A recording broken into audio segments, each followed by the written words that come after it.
Hi everyone, welcome to Geetha Sumi talks. ಈ vlog ಚಿಕ್ಕಬಳ್ಳಾಪುರದ ಅಗಲಗುರ್ಕಿ ಗ್ರಾಮದಲ್ಲಿರುವ ಇಶಾ ಫೌಂಡೇಶನ್ ಬಗ್ಗೆ ಆಗಿದ್ದು, ಇದು ಚಿಕ್ಕಬಳ್ಳಾಪುರದಿಂದ ಸುಮಾರು 9 ಕಿಲೋಮೀಟರ್ ದೂರದಲ್ಲಿದೆ. ಬೆಂಗಳೂರಿನ ಮೆಜೆಸ್ಟಿಕ್ನಿಂದ 70 ಕಿಲೋಮೀಟರ್ ದೂರದಲ್ಲಿದೆ. 2023 ಜಾನ್ 15ರಂದು ಉದ್ಘಾಟನೆಯಾಗಿದ್ದು, ಬೆಳಗಿನ 6 ಗಂಟೆಯಿಂದ ಸಂಜೆ 8 ಗಂಟೆಯವರೆಗೂ ಪ್ರವೇಶ ನೀಡಲಾಗಿದೆ. ಪ್ರವೇಶಕ್ಕೆ ಯಾವುದೇ ರೀತಿ ಯಾರಿಗೂ ಕೂಡ ಎಂಟ್ರಿ ಫೀಸ್ ಇರೋದಿಲ್ಲ. ಓನ್ ವೆಹಿಕಲಲ್ಲಿ ಏನಾದರೂ ಬಂದಿದ್ದರೆ ಪಾರ್ಕಿಂಗ್ ಫೆಸಿಲಿಟಿ ಕೂಡ ಇಲ್ಲಿ ಮಾಡಿಕೊಡಲಾಗಿದೆ.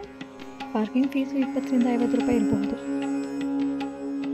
ಪಬ್ಲಿಕ್ ಟ್ರಾನ್ಸ್ಪೋರ್ಟ್ ಅಂತ ಹೇಳಿದ್ರೆ BMTC ಮತ್ತು KSRTC ಫೆಸಿಲಿಟಿ ಕೂಡ ಇಶಾ ಫೌಂಡೇಶನ್ಗಿದೆ.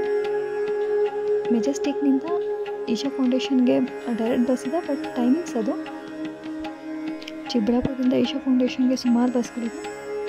ಆ ಬಸ್ ಟೈಮಿಂಗ್ಸ್ನ ನಾನು ಇಲ್ಲಿ ಸ್ಕ್ರೀನ್ ಶೇರ್ ಮಾಡ್ತಾ ಇದ್ದೀನಿ, ನೀವು ಬೇಕಿದ್ರೆ ಸ್ಕ್ರೀನ್ಶಾಟ್ ತೊಗೊಳ್ಬೋದು. ಇದೇ ಶಿವನ ಪ್ರತಿಮೆ.